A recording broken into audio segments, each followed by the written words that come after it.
asalaamaaleykum mbokku internet yu Senfootball TV mbégte laay am saa su ne defal leen vidéo tey nag dañuy ñëw wax ci équipe probable équipe bi ñu jàpp ne Pape Thiaw moom lay teg pour suñu match contre Pérou ñu war ko jouer Stade de France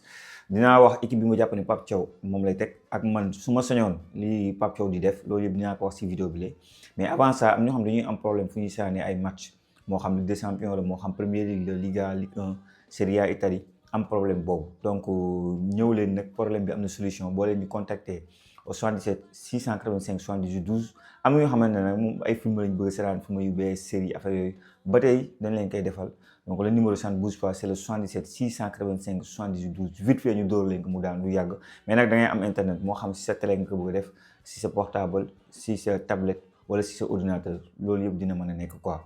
donc pour ñi xamante ne maillot Sénégal yu bees lañ bëgg mooy maillot coupe du monde yi xamante ne officiel na maintenant donc c'est disponible aussi sur Senfootball TV boobu nag numéro bi c'est le 77 352 31 01 bu weex bi am na bu vert bi am na blouson yi tamit ba tey am na aussi am na bu vert am na bu blanc wala ñu contacter nga nekk bitim réew wala nga nekk fii ci réew mi dinañ leen ko mën a jox gars yi dañ jëm si benn match amical bu xamante ne voilà moo ngi war a am Stade de France dem yeneen gis ne ñu ne dem nañ yokk nañ si 10 000 places tellement ñu bëri ñoo jënd seen ticket bokk na si li ko waral nag mbiru kaf bi xamante ne dañoo wéy suñu Coupe d'Afrique mérité ko à 1000% ñu ne dañ koy jël jox ko lii di waa Maroc loolu tax na la diaspora sénégalaise moo xam ñuy nekk Espagne France Italie Suisse xam nga un peu partout da ngay gis ne ñu bëri jàpp naa ne loolu moo tax injustice boobu moo am. moo tax dañuy ñëw soutenir les Lions ba pare aussi waa diaspora bi tamit si lañ bokk parce que boo xoolee coupe bi jaar na si région yu bëri fii ci réew mi donc ñi nekk bitim réew aussi tamit ay sénégalais lañ et aussi bëgg nañoo gis seen i gaynde ñu présenter leen aussi coupe bi donc tax na match bi bu amul woon solo sax ñu bëri xewoon nañ Pérou mais lii xew ni tax na match bi projecteur yëpp au monde entier dina balaake sur le Sénégal et Sénégal nan lay doxalee fête bi par rapport ak contre Pérou donc gars yi man dama jàpp ne équipe bi 4-3-3 la suñu coach bi di teg donc benn 4-3-3 boo xamante ne nag dama jàpp ne équipe bi tiram lay teg man nag dinaa andi sama xalaat bu ma nekkoon à la place de Pape Thiaw comment je vais fonctionner par rapport ak classement bi et par rapport ak même donc du côté de Pérou xool naa ne ay défaites yu bëri lañu tegle changé nañu entraîneur andi benn entraîneur brésilien bu nekkoon sax entraîneur brésilien si je ne me trompe pas sans compter que voilà dañu bëgg retracé wu donc aussi en pleine reconstruction lañu nekk mooy équipe bu Pérou dañuy tabaxaat seen équipe donc comment jouer à ce genre d'équipe c'est des équipes sud-américaines et les équipes sud-américaines en général ils sont assez agressifs ba pare dañuy gaañante rek donc faut être prêt donc gars yi quand yi damay teg Edouard Mendy c'est le titulaire indiscutable je pense que ñun ñëpp d'accord nañu foofu au niveau de la défense damay teg Niakhaté Kalidou Koulibaly capitaine même si finale bi Coupe d'Afrique bi joué que Kalidou Koulibaly retrouve sa place am titulaire à côté de Niakhaté bi xamante ne saison bu extraordinaire la def mais malheureusement si dernier match yi 4-5 derniers matchs boo xoolee la commencé am jafe-jafe que ça soit Tour de France Coupe de France autant pour moi penalty bi mu raté li ñoo toog que ça soit même dernièrement Europa League ñu rouge ko voilà mais sinon c'est quelqu'un boo xamante ne il a le soutien de beaucoup de supporters lyonnais donc dama koy joxaat confiance et je pense que équipe nationale bi la war a jël confiance moom mi di Niakhaté donc voilà accompagné de Kalidou Koulibaly au niveau latéral gauche entre El Hadji Malick Diouf et Jacobs ñoom ñaar ñëpp ils sont en grande forme je trouve Jacobs dem na ba bokk sax benn semaine Ligue des Champions mu bokk si équipe type bi c'est-à-dire niveau bi mu yéegal xam nga donc voilà surtout la prestation bi mu def contre Liverpool match aller bi donc mais El Hadji Malick Diouf lay privilégié vu que c'est le joueur qui m'a le plus impressionné nag donc en Premier League boo demee ay Chelsea di la laaj ay Liverpool xam nga donc ça veut dire que yéegal nga niveau bi fenn quoi au poste nag latéral droit foofu Krépin Diatta est de retour maintenant est-ce que war nga ko lancer noonu je trouve que pourquoi pas da nga koy lancer jàpp naa ne Pape Thiaw moom lay def aussi il va lancer donc kii di Krépin Diatta bi xam ne def na retour de blessure am jox nañu ko temps de jeu bu deuxième mi-temps donc au milieu terrain nag dama jàpp ne Pape Thiaw kii di Gana Gueye lay jox confiance accompagné de Habib Diarra ak Pape Gueye jàpp naa ne lii lay teg deux joueurs yu xamante ne sur l'aspect défensif dinañ la apporter lu bëri et physiquement ils sont là ils sont costauds et Gana Gueye xoolal kan bi moom mooy joueur bi xam match yëpp la joué donc Gana Gueye à côté de Pape Gueye accompagné de Habib Diarra bi xam la touche offensive bi xamante ne projeté wu andi offensivement parlant dina ko def bu baax a baax donc loolu laa jàpp ne moom lay def et au niveau de notre attaque donc jàpp naa ne kii di Pape Thiaw lu muy décidé mooy day jël Ismaïla Sarr yóbbu ko à droite Iliman Ndiaye à gauche et attaquant de pointe Nicolas Jackson lii laa jàpp ne Pape Thiaw moom lay teg pour suñu match bi xamante ne mooy contre Pérou après nag yéen si commentaire yi wax leen ma li ma jàpp nag laa wax gars yi équipe probable li ñu jàpp ne moom lay def quoi souvent moo bi j'ai besoin d'insister à chaque fois xam nga donc gars yi man bu doon man défense bi est-ce que dinaa ko laal bon je dirais que défense du ma ko laal ah je dirais que défense du ma ko laal même si dama doon man à la place de Pape Thiaw damay génne Kalidou Koulibaly ah du ma teg Koulibaly damay défense boobu damay dindi ñaari joueurs damay génne Niakhaté ak Koulibaly damay teg Mamadou Sarr ak Nabil Mendy man moom laay def à la place de Pape Thiaw le pourquoi nag dama jàpp ne match fête bi dëgg fii le Sénégal contre Gambie boobu nga war a teg sa ay joueurs xam nañ leen bu baax a baax donc bii nag damay lancer Mamadou Sarr accompagné de Nabil Mendy deux jeunes joueurs ma avancé leen ragaluma dara man Mohamed man moom laay décidé donc yéen vous êtes libre ngeen wax ma Ousmane dama bëgg xam dama jàpp ne lii mooy deux derniers matchs test yi parce que match de préparation yeneen ñaar yi ngay jouer préparation coupe du monde donc foofu sa équipe type ngay teg pour préparer la coupe du monde mais bii test la donc je veux voir Nabil Mendy Mamadou Sarr deux jeunes joueurs profil différent kii moo ngi toj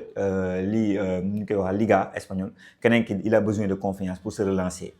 donc au poste de latéral gauche ak latéral droit moom bon du ma si changer dara foofu du ma si changer dara wax dëgg fa yàlla même si bon ak am na Antoine Mendy Crépin wala neexee nga nag nga dugg Antoine Mendy premier mi-temps deuxième mi-temps Crépin Diatta au niveau de sama milieu terrain nag foofu dinaa ko changer foofu au lieu de Gana Gueye man damay teg Lamine Camara qui est franchement dafa yéegal niveau bi bo c'est extraordinaire Lamine Camara niveau bi fu mu ko teg donc niveau bi ni mu ko yéegalee moo tax dama koy jox confiance teg ko titulaire le reste noonu laa koy bàyyi Pape Gueye donc ak Habib Diarra laa koy mottalee donc dama jàpp ne l'avenir de l'équipe nationale du Sénégal c'est ces trois milieux terrain Lamine Camara il est fantastique moo tax équipe yu mag yi di ko laaj jamono bii Habib Diarra le touche offensif et Pape Gueye aussi gis ngeen Manchester United di ko laaj fi mu yéegal beneen dimension la jàll depuis la Coupe d'Afrique bi mu dugal but bi donc milieu terrain bi du mu si touché dara à part que dinaa génn Gana Gueye dugal Lamine Camara mu des nag le trio attaque foofu nag mooy sama jafe-jafe est-ce que je dois laisser Ismaïla Sarr ñu koy wax te Jackson ak Iliman Ndiaye foofu nag damay génne Ismaïla Sarr et je mets Ibrahima Mbaye le pourquoi nag faut noter que le meilleur attaquant sénégalais jamono bii c'est Ismaïla Sarr mais pour ce match là damay démarrer loo Ibrahima Mbaye et pour Ismaïla Sarr le match bi ñuy joué contre Gambie mën na démarrer et encore une fois man dans ma logique boo xoolee équipe bi ni ma ko defaree dans ma xam ban logique laay demee ngeen comprendre beneen comme ça ngeen xam ne je n'ai rien contre les cadres dama jàpp ne tey jii nii Koulibaly li mu mën xam nañ ko ak Niakhaté moo tax foofu may teg Nabil Mendy ak Mamadou Sarr Mamadou Sarr am confiance Nabil Mendy lancé carrément carrière équipe nationale du Sénégal man noonu logique boobu laay demee milieu terrain bi Gana Gueye li mënu fi def lu ñu xamatul Gana Gueye lépp lu mu mën xam nañ li mu mën xam nañ ko lu mu mënul xam nañ ko amatul il n'a plus rien à prouver équipe nationale du Sénégal ça n'empêche que match contre Gambie mën na titulaire et ça n'empêche que il peut être titulaire en coupe du monde loolu ça n'a rien à voir lii amical rek la Ismaïla Sarr aussi tamit lépp xam nañ ko si moom Ismaïla Sarr lu mu mën ak lu mu mënul lépp xam nañ ko moo tax au poste d'ailier foofu noonu damay teg soit ma lancé Ibrahima Mbaye joxaat que le plein de confiance à Paris si kanam yi ay mbokkaam yi dinañ ñëw bu baax a baax soit je mets Assane Diao mais Assane Diao je le préfère quand même en deuxième mi-temps xam nga donc pour ne pas brûler les étapes quoi et xam nga donc foofu moo tax damay teg kii di Ibrahima Mbaye au lieu de Ismaïla Sarr man bu fekkee man Mohamed et au niveau de l'attaque Jackson dama koy maintenir am na ñu bëgg a gis Bamba Dieng mais Bamba Dieng je le verrai bien en deuxième mi-temps et Iliman Ndiaye à gauche il est tellement performant que dama ko fay bàyyi léegi nag Iliman Ndiaye en deuxième mi-temps Mamadou Diakhou jël poste boobu parce que poste bu mu maîtriser la donc lii mooy deux différents classements yi xam ne andi naa ko man Mohamed li ma bëgg wax naa ko et Pape Thiaw li mu bëgg et aussi yéen vous êtes libre aussi vous êtes libre wax seen classement ci commentaire yi ce sera un débat assez intéressant donc man lii laa jàpp ne maintenant jouer contre Pérou est un match je dirais pas difficile vu le niveau boo xoolee même le classement FIFA Sénégal bu nekkee fële Pérou mu nekk fii donc vu le niveau de jeu bi xamante ne même li ñu jouer Coupe d'Afrique bu ñu ko maintenir en termes d'intensité en termes de réalisme souvent sur certains matchs ba pare monopoliser la possession je pense que Pérou du gis bal bi parce que comme ni ma ko waxee les Sud-Américains dem neen xam pour seen football bu métti seen football bu xamante ne dañuy gaañaate ils sont dañu agressifs donc man j'aimerais bien une équipe nationale du Sénégal boo xam da ngay téye bal bi voilà maintenant le système 4-3-3 aussi li tax ma andi ko dama jàpp ne mooy le système bi gën a équilibré ci football te pas trop offensif mais aussi t'es pas trop défensif et dans ma logique à moi man jàpp naa ne benn Habib Diarra du moment que dina andi benn surnombre au niveau de offensivement parlant je me dis que bon il peut être ce quatrième joueur bi xamante ne il day andi offensivement et que le 4-2-3-1 bi xam nga gars yi souvent bëgg nañ ko parce que le 4-3-3 facilement mën na nekk un 4-2-3-1 donc facilement mën na nekk un 4-2-3-1 et Lamine que ça soit Lamine que ça soit Pape Gueye c'est des joueurs presque à vocation je dirais relais offensif quoi voilà c'est pas des joueurs yoo xam ne dañuy fixer devant la défense nekk dans la récupération joxe et tout moo tax man ce système là man jàpp naa ne ça peut bien marcher donc contre Pérou comme ni ma ko waxee démb xool naa Pérou seen dernier match yi ba def ci vidéo bu ndaw expliquer leur façon de jouer et tout et je pense que par rapport ak li ñu wone donc ci Coupe d'Afrique bi on part mais carrément non seulement favori et on peut les écraser je dirais benn 3-0 xam nga carrément 3-0 gis naa ko maintenant avoir 4 ak 5 bi ñu dugg mais 3-0 gis naa ko sur ce match là et je vous laisse tamit yéen ci commentaire yi ngeen wax seen xalaat ak seen gis-gis par rapport ak classement bi xamante ne man bi ma bëgg man Mohamed sama classement ak le classement de Pape Thiaw bi ma jàpp ne Pape Thiaw moom lay def ce sera intéressant ma am seen avis ci commentaire gars yi wax leen ni ngeen ñuy dooleel ci yeneen plateforme yi ci liggéey bi moo xam TikTok la moo xam Instagram la surtout Instagram souvent moom lay gën a insister parce que TikTok am naa fay abonné Instagram mais donc day leen gën a insister di partager vidéo yi di aimer ce sera intéressant encore une fois léegi ñi nga xam da ngeen bëgg ay maillot le numéro c'est le 77 352 31 01 mbokk yi jaajëfal naa leen wax leen ba beneen sur Senfootball TV.